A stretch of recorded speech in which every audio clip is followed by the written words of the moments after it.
Welcome back to the Playbase. I'm Frances Fishman, your host, and today I have a very special guest, my favorite guest of all time, and that will probably never change, I hope. I have my husband, the one and only Ronan Fishman. Welcome, Ronan. Thank you very much for having me. Thank you for coming. Actually, the tables are turned. The last time we were in here together, you had me on your podcast. The funny part is you were sitting there, I was sitting here, and now I feel like I'm still kind of quasi-hosting, so I'm going to have to be very mindful about not taking over your thunder. You can take over anytime.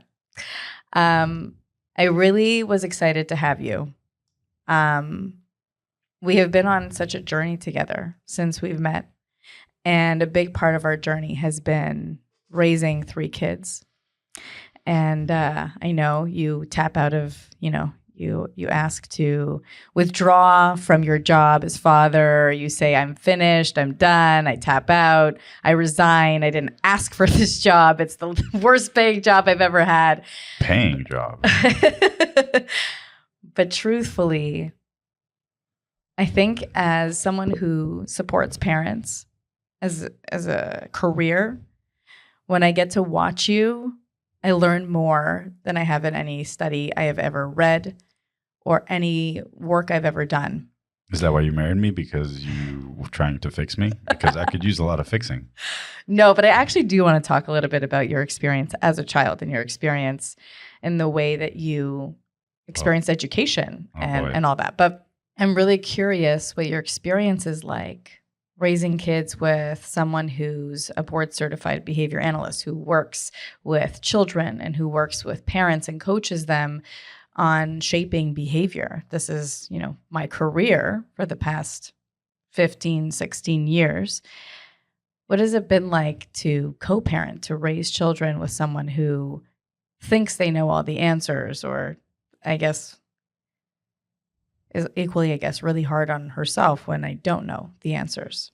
Okay, so tons to unpack there. I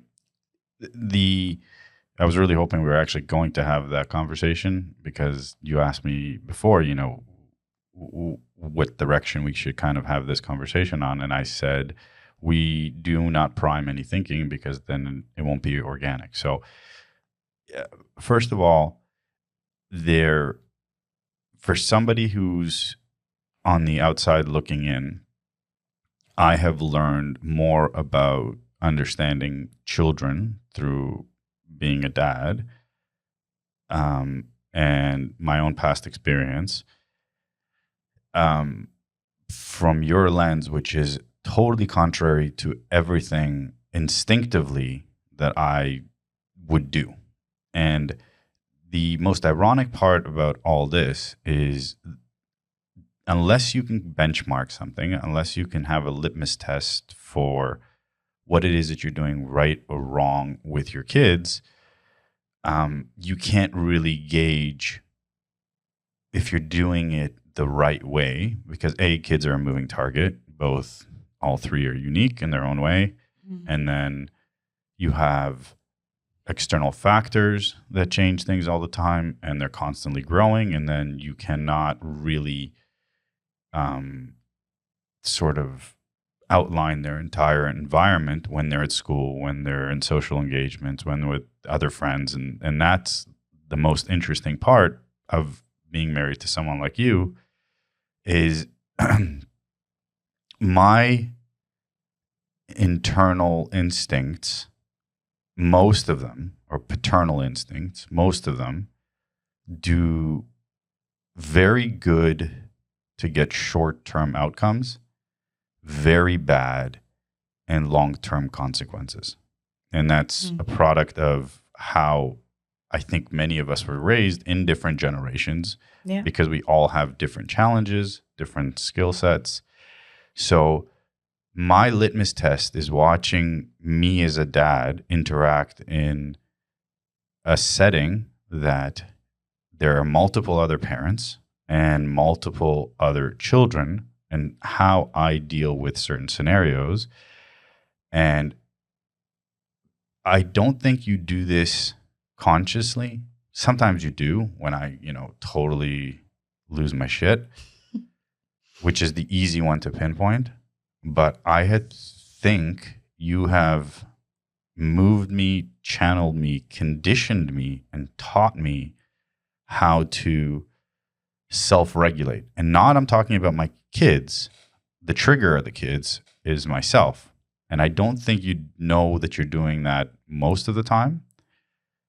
And I think that has had a massive impact on the way I parent, how I see my kids. I'm a firm father by design. Some would call it strict. I don't think I am so strict.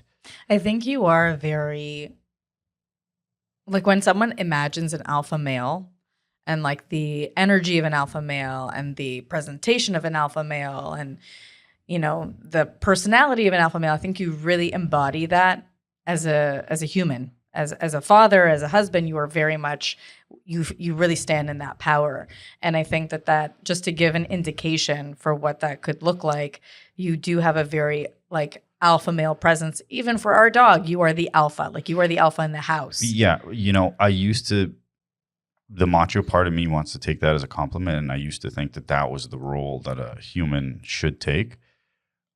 What I realized is that you can be that. And I think most men should be that. But there's a time and a place to be that and not. Mm-hmm. And had I not watched you navigate your sphere in the world, and like I said, I think you've done this through years of our marriage, there's a time and a place not to be the alpha. Mm-hmm. And that's the one I think I still make a lot of mistakes. I know I still make a lot of mistakes, and I think humans and parents are very judgmental of themselves. I find that the parents that I think are doing the best, quote unquote, whatever that means, are the ones that are constantly judging and reevaluating and have their own parent guilt. Well, I think what you mean by that is somebody who always wants to do better.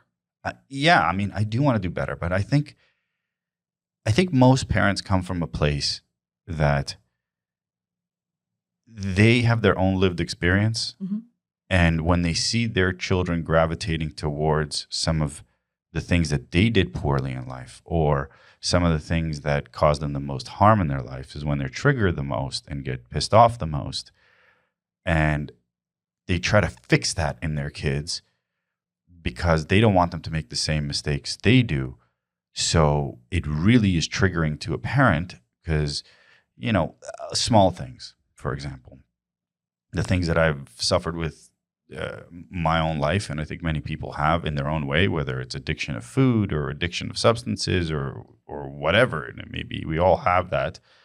When I watch the kids our kids, for example, where they gravitate towards, you know, the junk food, the sugary stuff, that like the immediate gratification, you know, that to me spirals very, very quickly towards, oh my God, when they're going to be teenagers, are they going to seek that pleasure-seeking behavior? Are they going to do all that?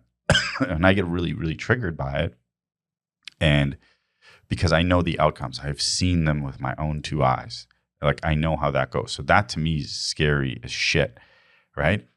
Your approach is not to, and my approach is to nip it in the bud, cut it off at its right before it, and thinking that, okay, if I stop the activity right there, then eventually they'll catch up. Nothing could be further from the truth. Mm-hmm. And your approach is to find a substitute of something that is better. The way you approach it is significantly more meticulous and quantitative. You, at this point in your life, I mean, you have that innate ability, then you sharpen the swords with your skills, and then through, you know, almost 20 years of experience in the field, you don't think about it anymore, so you redirect, right? The times where you kind of let go is when the kids go hog wild. And, you know, I saw a reel about this. Is like, you know, there was a little girl who was scolded by her dad, and she was upset and crying, you know, one time. And then mom scolds her 10,000 times. And kid's like, I don't really care, right? Yep, I mean, there is a time and a place that I think is a story of a lot of people's lives, right? Yeah. And the thing that I've learned is watching my interactions with other parents and how my kids interact, how they are in the presence of adults. And that's when I see the big difference. Now, I'm not saying good or bad or judgmental or anything of that sort. Kids would come into this world, pure innocent, flailing their arms, doing whatever they want to do, and then they learn their path, right? Yeah. I sometimes feel that I've overcorrected on my kids and made them not soft. Soft is not the word. I think they're all soft by design. And I think each generation hyper aware has become softer. Yeah, like our because kids, I of think, just are the very circumstances. You have great grandparents and parents that have been through, the ugliness of the world and war and then multiple immigrations, and they lived a better life than their grandparents. I can imagine what, the ancestry going down the channel goes. And every year, every generation, we've gotten softer because we want to give them a better life. We want to give them more opportunities. We have so much at our disposal. And we give that to them, and then we get angry about that we've made them soft. So I don't think our kids have become soft. I think just in some cases our kids have become too submissive because of the way I parent, and I'm speaking for myself, to their external environment. And when they encounter a kid that is stronger willed or a bully or, just isn't kind or whatever, I don't think we've equipped them with enough of the tools to do that, because we've told them that that's a behavior that's not acceptable. It's not the way you encounter the world. And our kids, I think, have a big challenge with that. All three of them. I think one of the things our kids have also learned, and I was mentioning this earlier, is that they are incredibly aware of their surroundings.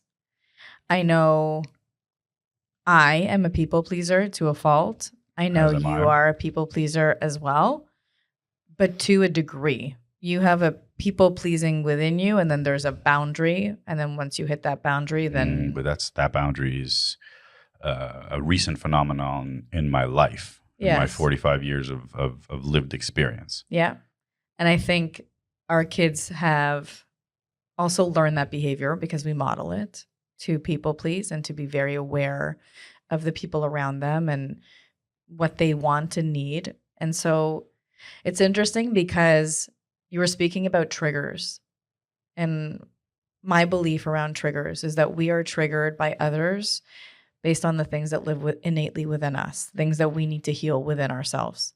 So when our kids show that to us, and our kids and our spouse will always be, in my experience, our biggest triggers, because they are, our kids are a part of our DNA. We literally feel them in such a way, and our spouse is the partner that we live in each other's energy all the time, and so we show each other things that are highly triggering, but they're really just parts of ourselves.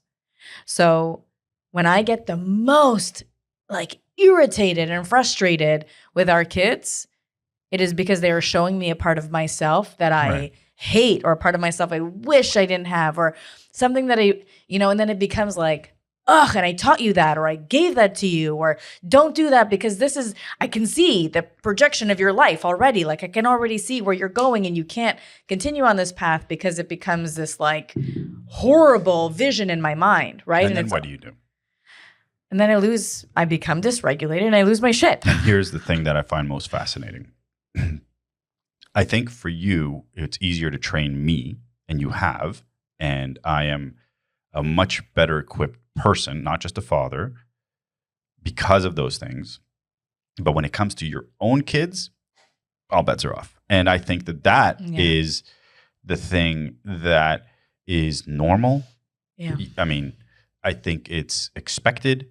And what you have to put into the calculus of that formula is it could be a day where you're having a day where you're having your human whatever stressors, all this stuff, and then they catch you on that, and then they feed off of it. Well, I don't think they feed off of it. I think that they are the most consistent at being a kid, because that's what kids do. There's no lying in kids. It's probably the best part about them, right? Yeah. And then they have their own shtick of how they want to do things and how they want to get through things. And part of it is a way navigating in a safe environment. So if they're comfortable at home and with you, yeah, they're going to drive you nuts. If they're scared of you, if they're not safe and secure around you, they're not going to do that sort of stuff, right? Like people always say, oh, when my kids are at home, they're, animals. And then they go out and they're very respectful and they're very kind and all that stuff, which tells me that the kids itself are comfortable in their environment and they are secure in their environment. So hence they can feel and test boundaries and do that. There's a healthy point of that. Yeah, of course. Then you have your days where, you run through the gamut of business stress, marriage stress, external stressors, financial stress, just didn't sleep, I'm not feeling well. And then that culminates with being a parent. It's very, very hard. But you never have that when you're an outsider looking in, right? What does the CEO of the Playbase do? You now run 40 people and you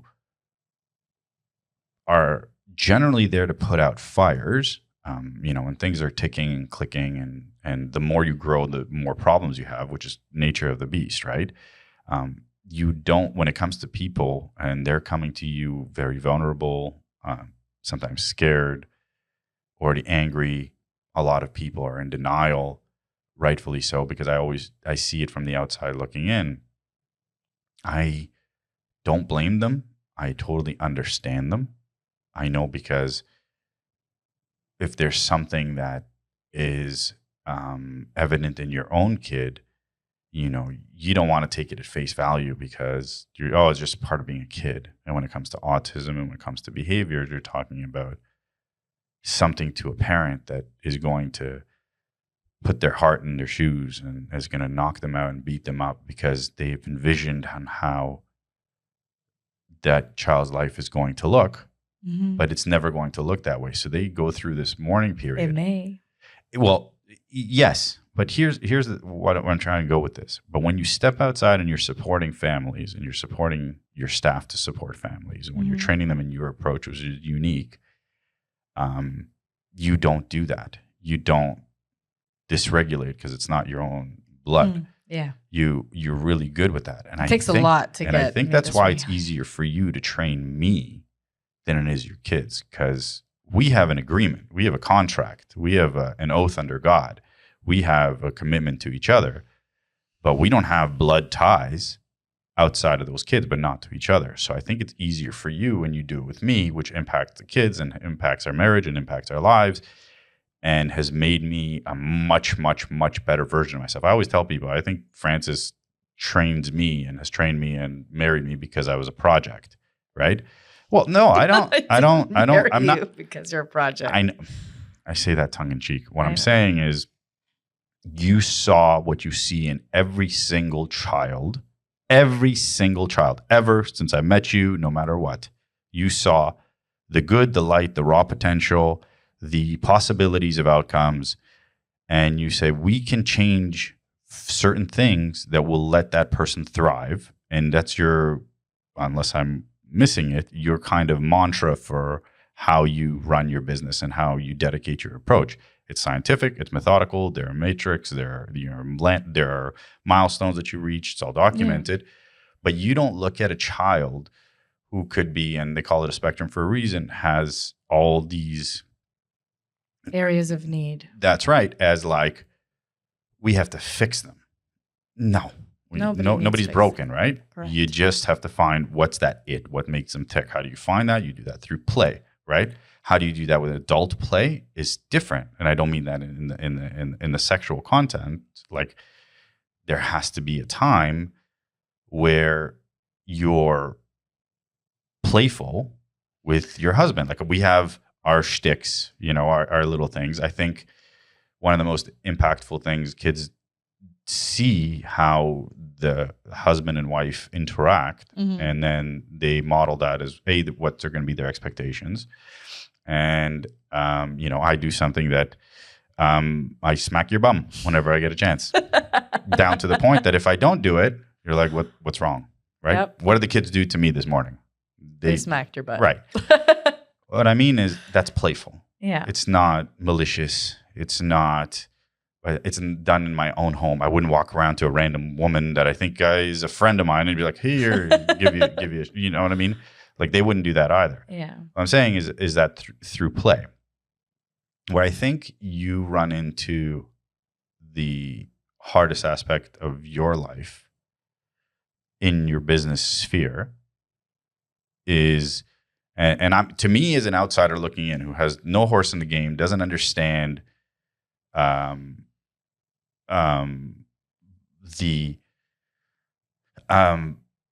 impact that your support has on a child directly. I think that if somebody stepped out and said, in addition to the support that we provide, what would have the largest impact with the least amount of inputs, as like a Pareto diagram, right? If you looked at like, if I put in 20% of effort, where am I going to get 80%?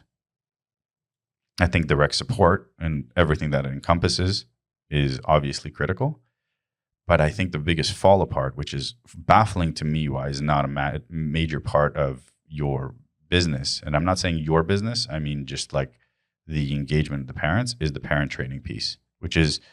It is a really big part. I know. What I'm saying is the engagement of the parents should be like rah, I want this as much as I want support from my kids, or even more, because when you're not there to support, and when I say you, I mean your company, they're with their parents. And if they're not carrying the torch or the tools that you've already provided, then you're either resetting the clock or not providing the same things, which is kind of what you did for me. And I see the outcome in our kids, who in general are well-behaved. And I hate saying behaved because I think there has to be behavior. Sometimes I think I've reined them in too much, specifically my son, and I'm letting go of that. I mean, too firm with him sometimes because I didn't want him to be like me, right? And I was a handful. I don't know how my parents dealt with me, but I think that parent training piece should be much more of an emphasis, and I think that you should support that a lot more. I know you try. I'm not saying, but I wanna speak to it because I think it's a really important piece to everyone listening. Actually, parent coaching or parent training or whatever you want to call it is an essential piece to therapy. As per like insurance, for instance, it's a part of what you request for insurance to cover. Not all parents buy into it. So that's what I'm saying. Why do you get such pushback? The reason we get pushback is because parents are exhausted. And, I really struggle in this space because I see so much potential, and I have this fire inside of me that like, I'm going to create all this change and I'm going to help people, but I'm very limited. I can't do it myself, and a therapist can't do it themselves. Like the teachers have to be in, the parents have to be in, the caregivers, whoever. And many, many, many times we'll get a parent who is all in, attends every parent coaching. And many, many, many times we have a parent who reschedules, never attends, and really is just burnt out, is tapped out. I didn't understand that. Yeah, I think that there's a very much my hands are in the air, I'm at your mercy, please help my child. I cannot. And also it depends when they started receiving services. So in applied behavior analysis, we can start very early. Early intervention is actually what is most recommended because that is the most effective time. It is what is early intervention? Early intervention is starting intervention before the age of 5 or 6. Oh, I would have thought earlier. Okay. Yeah. So early intervention can start as early as 2. Some people. But sometimes you can't really understand a diagnosis until they don't need a diagnosis. They need a diagnosis for insurance to cover. So what would the telltale signs for a parent be at the age of 2, for example? Child's not answering to their name. They're not meeting certain milestones. They're not. What are those milestones? Saying their first words, making eye contact with you, engaging socially with you in reciprocal imitation. Like, think about like a baby sitting in a high chair and they drop food on the floor. Right. And then you go and you pick it up and you go, uh-oh. And then he goes, uh-oh. And then they do it again because they want that response. And then you go, oh no. And they go, oh no. And they're going back and forth with you, whether they're literally imitating you or not. If you called their name and they don't respond, there are many different signs, and a pediatrician, should have outlined different milestones a child can meet. And some children meet them just a little bit later, but early intervention at the age of 2, especially if your child's in preschool.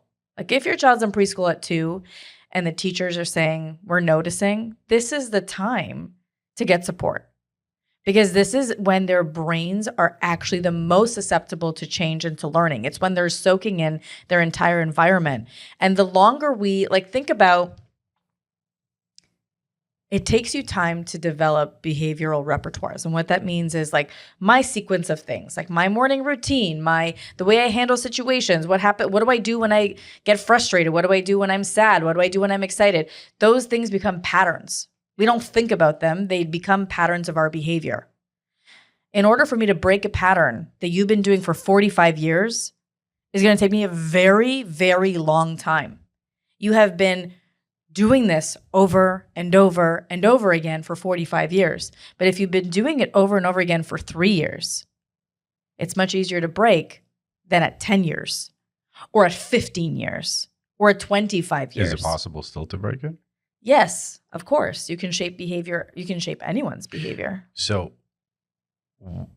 why would you think parents that have noticed it but aren't doing anything about it, why would they not seek out help earlier? There are a few reasons. One is that they don't want to acknowledge what they're seeing, right, and they're afraid of what that means. I think the label autism or the labels ADHD or whatever label has this heaviness, sure, this significant heaviness. And my child doesn't have autism. My child is not autistic, as if that label means something terrible about their child. And one of the things that I always tell parents, that the label doesn't change anything about that person at all. They're still the exact same incredible, magical, beautiful, challenging, bright. They're still the same person. We just understand them differently when we have not a label, but a deeper rooted understanding of how they learn and how they think. Imagine having a roadmap to how to support somebody at a young age who is struggling. And then imagine not allowing yourself that out of fear, which a lot of people do, and I don't blame them. I understand. Listen, we have a child who struggles in certain ways. I don't know if she has a diagnosis or not. I don't know. I'm going to be very transparent. What the label would be when one day we do assess her, because I would like to, not for a label. I would like to assess her specifically to understand. Why haven't you assessed her yet? Because I'm waiting for one of her therapies to finish. She's doing vision therapy, and I was told to finish that first.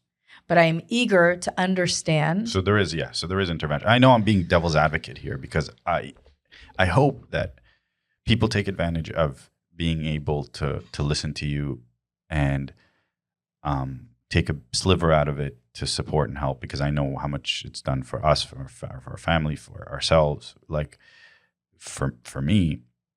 And I'm constantly learning because kids grow, moving target, we grow, we get, wiser. And we're in a generation that, to me today, I am most terrified of technology. And I remember you called that in Toronto about when your services weren't deemed essential. And then they said, go virtual for kids on the spectrum. And you're like, this is going to backfire in a big, really bad way. And yeah, you were dead on right. And I see our kids that aren't on the spectrum, but I see to them what, and when I say technology, I'm talking about screens, and I'm not talking about the TV screens. And this is probably why we overprogram our kids with all sorts of athletics and stuff like that. So we head into this environment, but you called it dead on, and now you're paying the price on it in a big way, right, throughout society. But it's not going away. So instead of fighting it, we have to find tools how to do it. But I want to ask you something. When the kids were little, I remember we used to teach them like sign language and stuff like that. Did you do these things like drop on the floor, and then did you do that just to kind of gauge where they are? No, I never did anything intentionally. I was always aware of what they were doing. Right. And I remember you having certain fears, early on, like, if one of our kids had a hearing issue or wasn't doing this or that. But I never did anything with intention. And the dropping on the floor was their doing. It's just but like let's say you got a response from one of our kids and it screamed, uh-oh, we need to address something here. They need some support.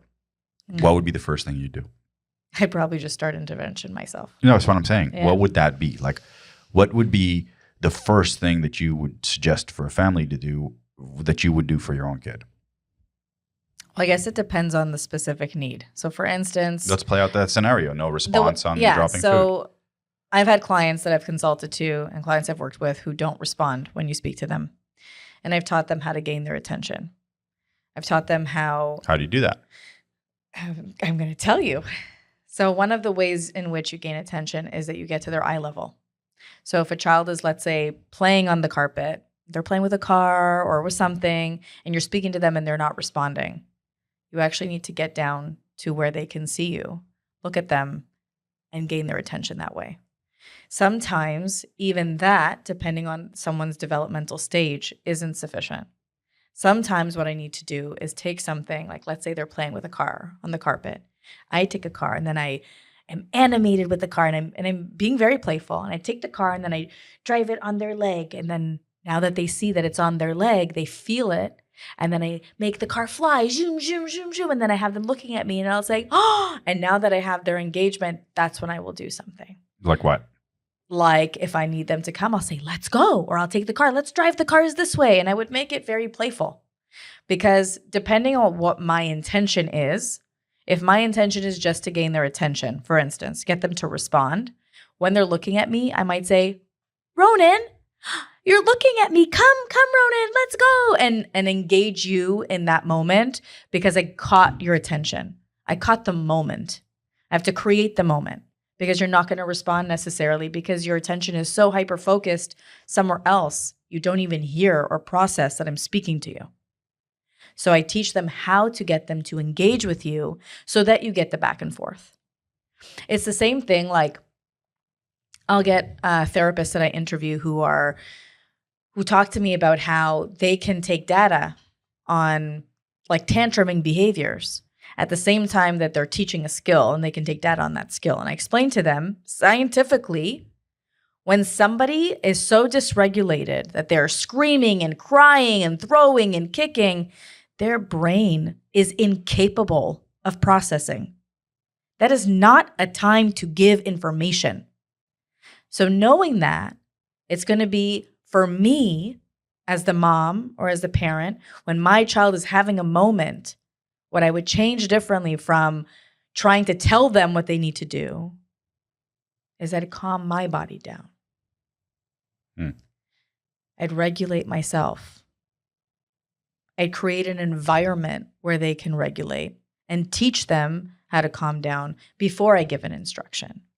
And these are things that I've learned. These are not actually intuitive things at all. Because intuitively, we would do what our parents did, which is yell at us, punish us, stop, don't do that, do this, you can't cry, you can't, like, those are kind of... Which is what you've taught me to do. Like, my fuse for that sort of stuff is way, way, way longer than it has to be. But in order for that fuse not to get lit, I have to stop myself multiple times. But it's because you've trained me to stop myself, because I don't have neutral. I have first gear, fifth gear, right? Yeah. And I'm very well aware. And now I know that the kids too, because I used to lose it much easier, when they're starting to rev up and then amp each other up, there's a certain time where, like, in the room, they're kind of glance over at me and wait and see how far they can go. And they're waiting for the eruption, which I've had many, many, many, but I've give them more leeway than I did before. Yeah. And then I also try, and that is learned. This is not instinctively what I'm programmed to do or capable of doing. So I have to reel myself in, and that's through the training. That's the parent training or whatever, coaching or whatever you want to call it, right? I am very well aware of that. What I'm But you know why? Why what? Why you have learned that? Because you've learned that because you understand why. I don't think I understand why. I just know that I don't make my kids upset. But you understand that the long-term effect of you losing your cool, yes, that I understand, is trauma and a tarnish on, like, a break in your relationship with them, and then a fear of you, which some parents think is actually essential, which I know you think is a big part of parenting. I struggle with this, but yes. I think that there's a difference between fear and respect. And I don't think children should fear. I think they need to learn to respect. I don't think you can have one without the other. Maybe they can fear consequences, but they shouldn't fear the person. So I struggle with that. I think my kids are scared of me, but I will preface it's not because I've ever laid a hand on them. They're scared of because I can raise my the earthquake of the rumbling of your voice and your anger. That's enough. I've toned it down. However, I think my fear is that I tell my kids, and I've said that I'm not your friend. Yep. Right? I am there to show you the way and then be able to get out of your way. Yep. And if you ever need me there, I'll be right there. My fear is that I also do want to be their friend as they get older, because they do have to go through their stages. Yep. I mean, females and males will go through different sort of stages. You know, I can understand boys. I have only a brother. My brother had 3 boys, so that's very familiar to me. There has to be that point of like, oh, I love my dad and I want to hug my dad. And then it's like, my dad's so annoying. And then, you know, I'm going to go. I don't need you, Dad. I'm going to go and do my own thing. And then I hope they come back and say, Dad was right. Mm-hmm. And I hope that they will always come back. Like I say this to our kids all the time. If you made a mistake, you did something wrong, you are in a bind, you're in a situation, small or big, no matter what it is, I will never judge you. I will be there, and then we'll work it out. And then as I get older, I'm going to tell them, I hope that you don't do some really scary stuff, but don't think that Dad didn't get into those situations, right?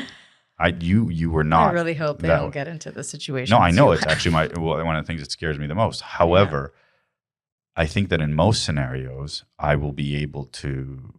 I think that's one of my superpowers, which is also anxiety driven. But like in the storm, I run to the eye of the storm where most people go the other way, and ironically, is where I feel the most comfortable because nothing else becomes important. Tunnel vision, that's just the only thing. And then the rest of every aspect of my life is like multiple windows open on a screen. You're really comfortable in fight. Yeah, I hate it, but I freeze. Yeah. Which is a great, when your automatic nervous system goes off, you're in a high stress situation, you're not choosing. Your automatic response is whatever it is. And mine tends to be freeze and yours tends to be fight, which is fantastic because if we both froze, we're both dead. So, well, hopefully it doesn't get to be that absolute, but I know for the kids, I'm afraid that they will not see me as their friend as I get older. But if the cost of me being able not to walk that line is to equip them for the realities of life, whatever those were going to look like, and we don't know at all, the clip of things are changing, to be able to stand up for themselves, to be able to know when to run, to be able to know when to fight, I think grit is what I'm trying, and I'm finding it much easier through athletics. Mm-hmm. It's just easier. It's familiar. It's also moving your body. It's playful. And I think that that's what's lacking, unfortunately, in the population that you support with. But I know that you're working on that to make that a reality. Hopefully it happens sooner than later. But moving your butt. Like you can probably relieve a lot of your anxiety and depression just by going to lift something heavy or going for a walk or just moving your body in general and all getting movement. out of that space, right? So, that's kind of the play base, and it applies to the adult as well. Of course. That's my fear. And I oftentimes, you may not notice it, and also my ego won't allow for it. I'm like, I don't know what I'm doing here. It's not like none of us do. I think I'm supposed to, but none of us really do. When it comes to your own kids. Yeah. But when it's not your own kids, you always know what to do. And even if you don't, you know where to start and then figure it all out. Because with your own kids, it's hard to see because you feel so deeply. And when you feel so deeply, your fear kicks in, your anxiety kicks in. You feel them, their emotions, like you feel it all. You feel so deeply. I feel others very deeply. I'm incredibly I'm an empath, and I know this about myself. I feel other people very deeply. I do. But the way that your children can trigger you from the inside doesn't allow for clarity. And actually, I don't know if you remember, but before I started the play base, I was terrified. I didn't trust myself because I would be responsible for other children. Right. And you said to me, look at what you've been doing. Right. You're the one who said you wouldn't harm another child ever. Well, that's kind of started, right? You came in and you're like, whatever traditional way of doing therapy, you came home crying one day and like, I'm not helping this kid. I'm making it worse. I don't agree with this methodology. I don't want to do this. And I said, why are you doing this? We don't need to live our lives that way. Go start. I got you. Just get started, right? And there was a lot of pushback in your methodology. Can you explain why? I actually just had this conversation, I think yesterday or the day before, in an interview, where the way in which we apply applied behavior analysis, or ABA, is now called compassionate ABA. And I would say that the way they embody compassionate ABA in research right now is missing like 5 components that we touch on at the Playbase. Traditional ABA has taken one tiny method within ABA called DTT, or discrete trial training, and decided that this is the version of ABA that the autistic individual needs in order for them to be treated for autism. And I'm using hand quotations because I don't believe autism needs treatment, and I don't believe this is actually the appropriate approach. You got a lot of pushback on that, didn't you? I did, because it's what everyone does. To the point where I was told that the psychologist who trained me was unethical, that I wasn't really practicing ABA, and it really shut me down and to be very small. I was afraid to be big. I was afraid to have a big voice in my field and in my community because I thought people would strip me from the one credential that let me help people. All I ever wanted was to help children and help people. Whether that was to be a psychologist or whatever it was, I had this dream that I would go and I would work in schools and work with children and help them, and help the teachers help them, and help the parents help them so that children could have a brighter future. That's what I wanted. But the way in which they were doing it didn't make sense to me. And I was seeing the outcome. I was meeting, 12-year-olds, 13-year-olds who were robotic, who didn't know themselves or what they liked, and knew that if you said, I did, which is such a dangerous thing. It is very dangerous that they're taught to be compliant to a fault.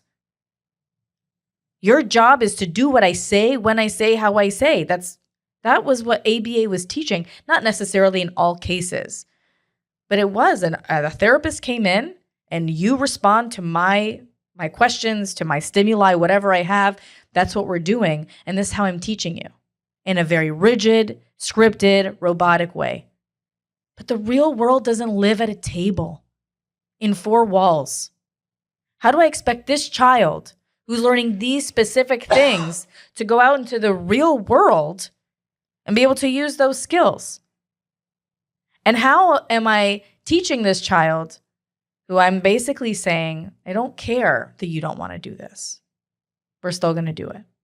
I don't care that this isn't the way you learn, that this isn't fun or engaging for you. I'll give you a break. And then you can disconnect from me, go into an iPad, whatever you want, jump on a trampoline, and then we're going to come back here. It was so painful for me when I was trained to play with kids and to teach through how they engage with the world. Right, but how is this, again, devil's advocate, I know that I don't know the answer, but I intuitively, how is that measured? How is that documented? How is that translated? So we still measure, we still take data. We're just not running 10 trials in a row and putting X's and check marks. We're running trials as we go. Can you give me an example of how, like, the two? Yes, so I'll give you an example. Let's say I wanted to teach you greetings, okay? Greetings happen when somebody walks into the room or somebody enters a home or a place. That's when we greet somebody, right? So if I wanted to do 10 trials of greetings, I wouldn't just sit at a table and say hi to you and expect you to say hi back to me. Okay. I would find natural opportunities. Oh, here comes, Ryan through the door. Hi, Ryan. And teach you the opportunity to do that. Let's say I wanted to teach you, I like to use this example. Let's say I wanted to teach you what a fridge does. I remember running programs with kids where they had to identify different kitchen appliances on pictures on a table. If I want to teach you what a fridge is, I'm going to bring you to a fridge. I'm going to have you open the fridge. I'm going to have you feel that the fridge is cold. What lives in a fridge? Our food that we want to keep cold. Ooh, look, there's an apple in the fridge. Let's see. Ooh, the apple is cold. Can you put it to your face? Ooh, the apple is cold. The fridge keeps the apple cold. What else? The yogurt is cold. If I don't put the yogurt and the apple in the fridge, they won't be cold. I'm going to teach what a fridge is. And then I'm going to go and I'm going to play. Maybe I have a play kitchen. And then I'm going to, let's put the things in the fridge. Does this go in the fridge? And I have, a microphone. No, a microphone doesn't go in the fridge. That's silly. I'm going to put the phone in the fridge. The phone, and be playful. Or I'm going to make a meal. Let's go get what's out of the fridge. Oh, I'm going to get the celery. Let's make a soup. I'm going to be playful in the way that I'm teaching. I'm not going to make it that it's so rigid. And the reason why play is actually used is not because I can be more dynamic. That is one thing. Because kids naturally play. That is their way of being in the world. We actually all naturally play. We're happiest when we're playful and we're fun and we're engaging in that way. And the way that learning happens, it stems from motivation. I'm not learning anything if I don't care about what you're teaching me. I'm also not learning anything if I'm not calm, regulated, and feeling safe. Play is a safe, engaging, and naturally motivating way for children to learn and engage in learning. So what would a traditional approach be? Yes. I get the alternative. Here's a picture, keep saying fridge over and over. It could be wrong, and then eventually you become aware of that fridge. Mm-hmm. But if somebody has been practicing that way, using autism support in that way for 20 years, what would their pushback be against your approach? I actually don't get pushback on my approach. Anyone that I've ever interviewed who's never heard of this approach has either started crying in like freedom, like, wow, or thought, I have never heard of this. I didn't know we could do this. So why is everybody still doing it the old-fashioned way? Why isn't everybody doing it? Why isn't this? Because this has been the way. It is an outdated, old school approach. And yes, you can use DTT. It is effective. It is not, however, effective to teach everything using this method for every human. And the way that I explain it is, imagine you went to a psychologist or a social worker or a teacher or any professional, and they had one way of working with you. That was the only method they had. How many people could they really help? Right.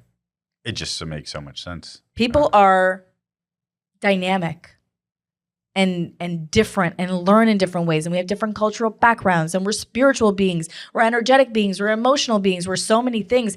The way that you learn when you engage in the learning when your body is engaged, your brain, your emotions, all those things are engaged, it creates deep-rooted meaning. I remember what a stop sign is because I saw the stop sign and I saw the car go by.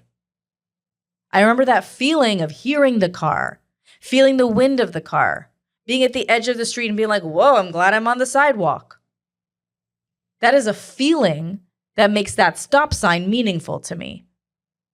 Not just stop because I said you stop at a stop sign. When we experience things, they become very meaningful. And then I don't need to learn it 55 million other times. I do need to repeat to learn, but I can repeat in ways that are meaningful. I don't know if that answered your question. It does. I mean, I thought you were asking me questions, and then I started asking I know you but you said you were going to take over, and here you are. I didn't mean to. But it's because I think I understand. I don't understand, even though I'm around it, right? So, I don't know. I think now you need to be on my podcast so I can actually feel good about asking questions that are not related to your sphere. Was I a good guest? You were a great guest. Yeah. You were a fantastic guest. Great. I like to end my podcast in a specific way. Oh, boy. Are you going to make me do something mushy? I'm going to make you do a silly dance. No, I'm just kidding. I'm going to ask you if you could leave the listeners with something for them to sit with, to think about, or to feel, what would you like to leave them with? Oh, my God. There's a lot of things. I'd like to leave them with some anxiety so we can share something in the world because I got plenty of that to go around.